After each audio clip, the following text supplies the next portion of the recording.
সমস্ত বৈদিক শাস্ত্রে পরব্রহ্মরূপে যার মহিমা পরিকীর্তিত, তিনি হলেন পরমেশ্বর ভগবান শ্রীকৃষ্ণ। শ্রীকৃষ্ণের বিচিত্র কার্যকলাপ দেবতাদের অভিভূত করে।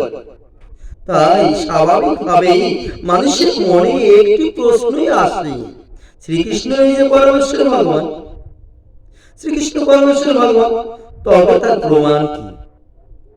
বেদে শ্রীকৃষ্ণের কথা কোথায় লিখিত আছে?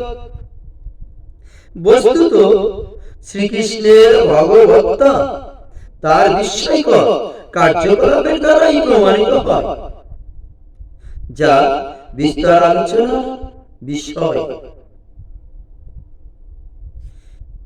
পরমেশ্বর ভগবান থেকে যে জ্ঞান জগৎ, পরমেশ্বর ভগবান থেকে যে জ্ঞান জগতে প্রকাশিত হয়, সেই জ্ঞানই বেদ নামে অভিহিত।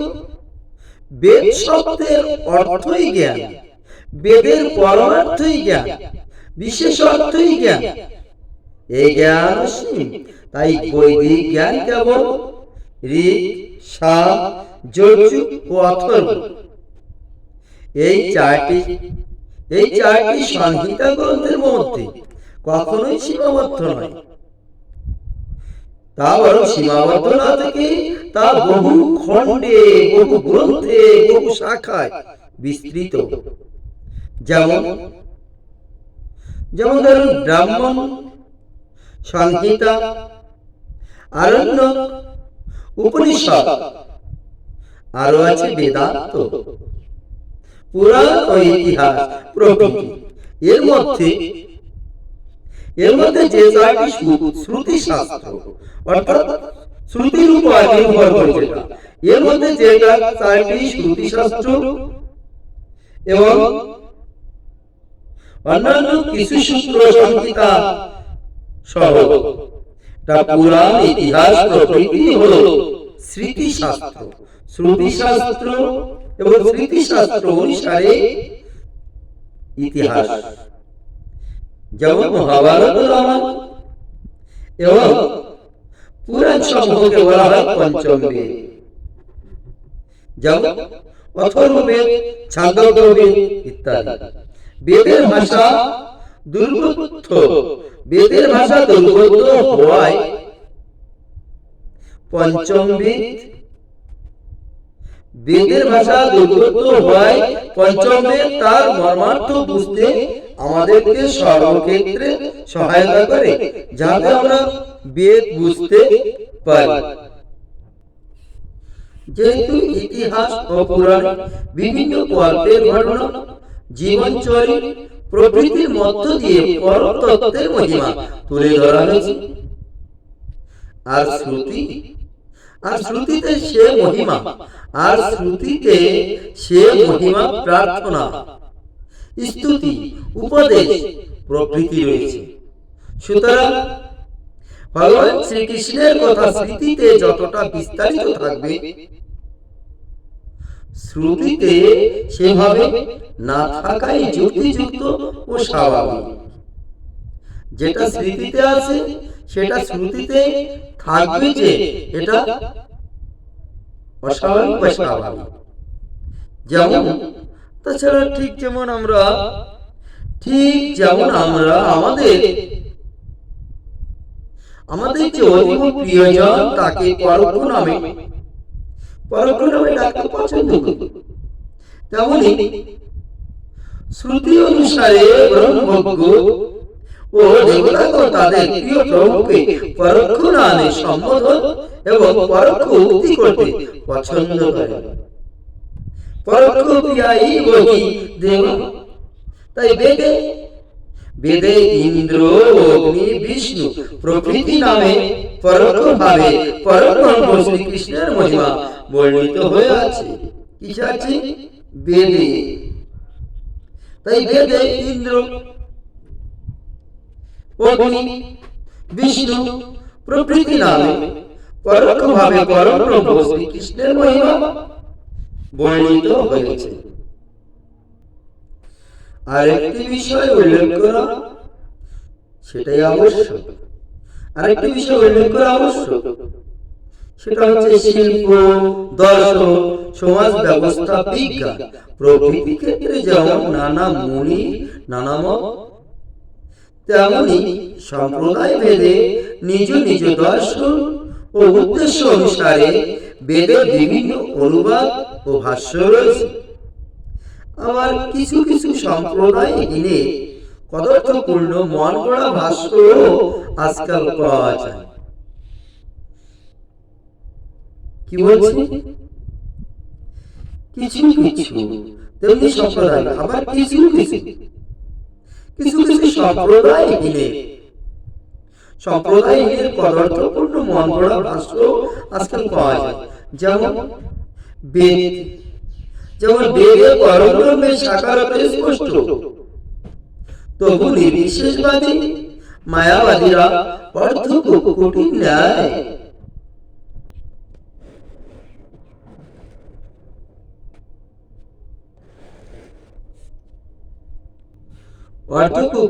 ন্যায় বেদ থেকে পরতত্ত্বের সবিশেষ রূপকে আড়াল করে নির্বিশেষ ভাব প্রতিষ্ঠা করতে চায়।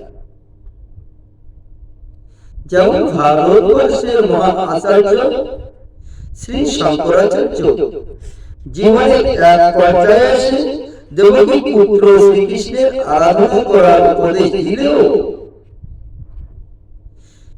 প্রথম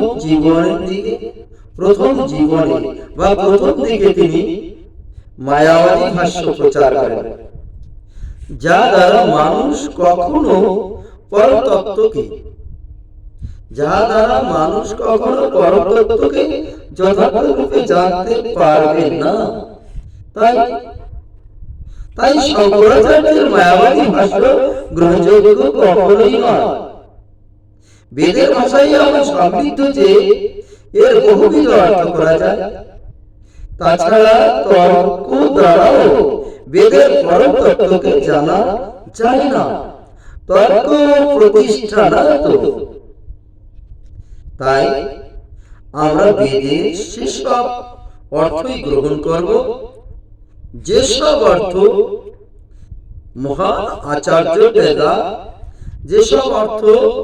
মহান আচার্যদের দ্বারা স্বীকৃত হয়েছে।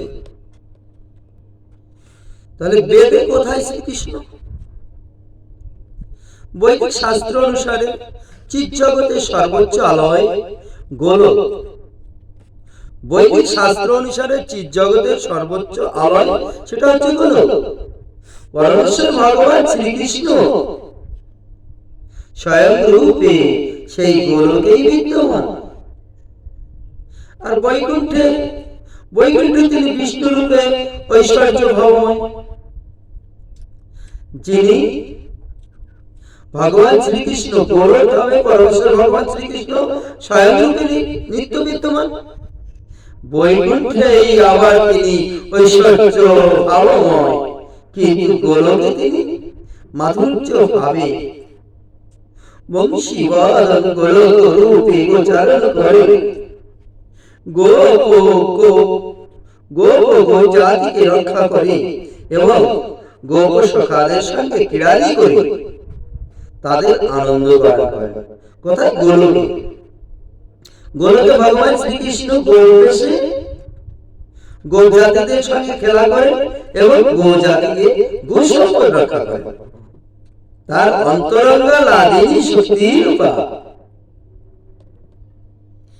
ভগবান শ্রীকৃষ্ণের অন্তরঙ্গা লাদিনী শক্তির রূপা শ্রীমতী রাধারানী ভগবানের নিত্যস্বরূপিণী।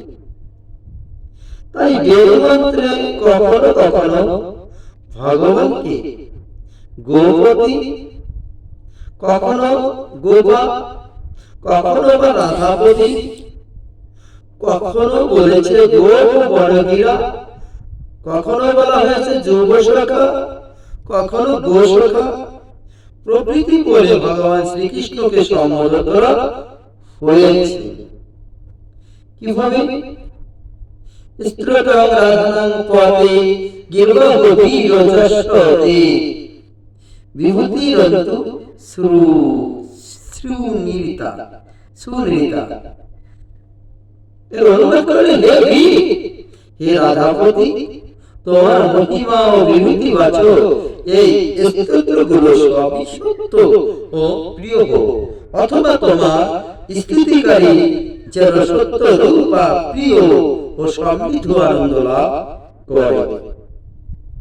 এরপরে আবার বললেন, অপসঙ্গনি পদ্মমানমাচ পরচ পদিভিশ্বরত সসত্রিচি সকিছু বর্ষাণাম আবরি বর্তি ভুবনের সন্ত।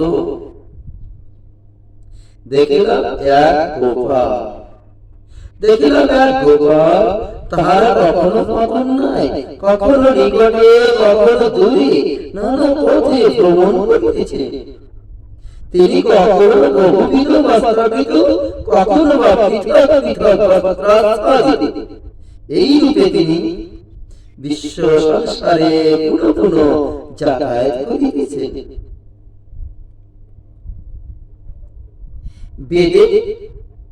বেদে ভগবানকে গোপেশধারী বিষ্ণু তথা শ্রীকৃষ্ণের চিন্ময় ধামের বর্ণনায় রয়েছে। কি বর্ণনা রয়েছে?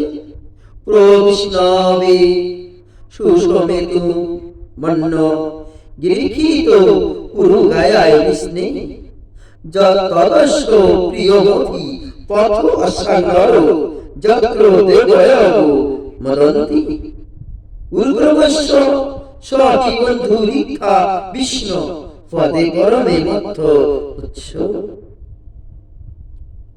অনুবাদ, শ্রীবিষ্ণু উন্নত ধাম, শ্রীবিষ্ণু উন্নত ধাম নিবাসটি অভীষ্টদর্শী ও সর্বলোক প্রশংসিত।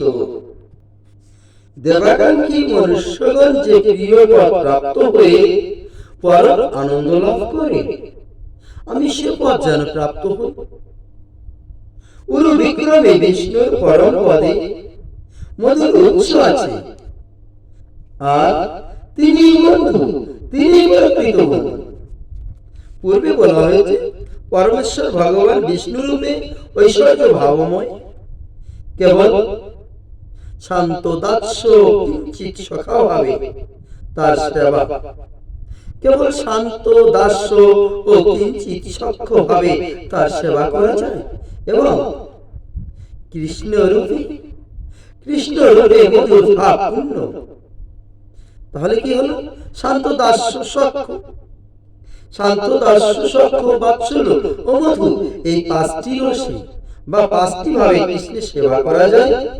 এবং এই মধুর ভাব যুক্ত ভগবত সেবাতেই ভগবত ভক্তির সর্বোচ্চ আনন্দ লাভ করা হয়। তাই এই ঋক সমবে মাধুর্য রস পূর্ণ বিগ্রহ শ্রীকৃষ্ণ তার পরম ধাম প্রাপ্তির জন্য প্রার্থনা করা হয়েছে। এ প্রসঙ্গে পরবর্তী মন্ত্রে এও বলা হয়েছে। কি বলা হয়েছে? তাবাং বস্তুনুশাসি গমথ যত্র গাবো পরিশৃঙ্গা ওয়াস অত্রাহো তরুগায়স্য বিষ্ণু পরমং পদমাব ভাতি ভুরি। যে সকল সুখের স্থানে ভূরিশৃঙ্গ বিশিষ্ট ও ক্ষিপ্রগামী গোপসমূহ বিচরণ করে, সে সকল স্থানে গমনের জন্য তোমাদের উভয়ের কাছে প্রার্থনা করি। এ সকল স্থানে বহু লোকের স্তুতিযোগ্য অভিষ্ট বসি, অভিলাষ পূরণ করে। তাহলে বিষ্ণুর পরম পদস্ফূর্তি প্রাপ্ত হচ্ছে, অর্থাৎ এ সকল স্থানে ভগবান বিষ্ণুর পরম ধাম। শ্রীমদ্ ভাগবতে দশম অধ্যায় 87 শ্লোকে 18 শ্লোকে বৃহৎ বৈষ্ণব গোস্বামী টিকায় শ্রী সনাতন গোস্বামী এই দিকে ব্যাখ্যা করেছেন। সনাতন গোস্বামী ব্যাখ্যা করলেন, শ্রীমদ্ ভাগবতে সনাতন গোস্বামী ব্যাখ্যা করলেন, শ্রীজি গোস্বামীকৃত কৃষ্ণ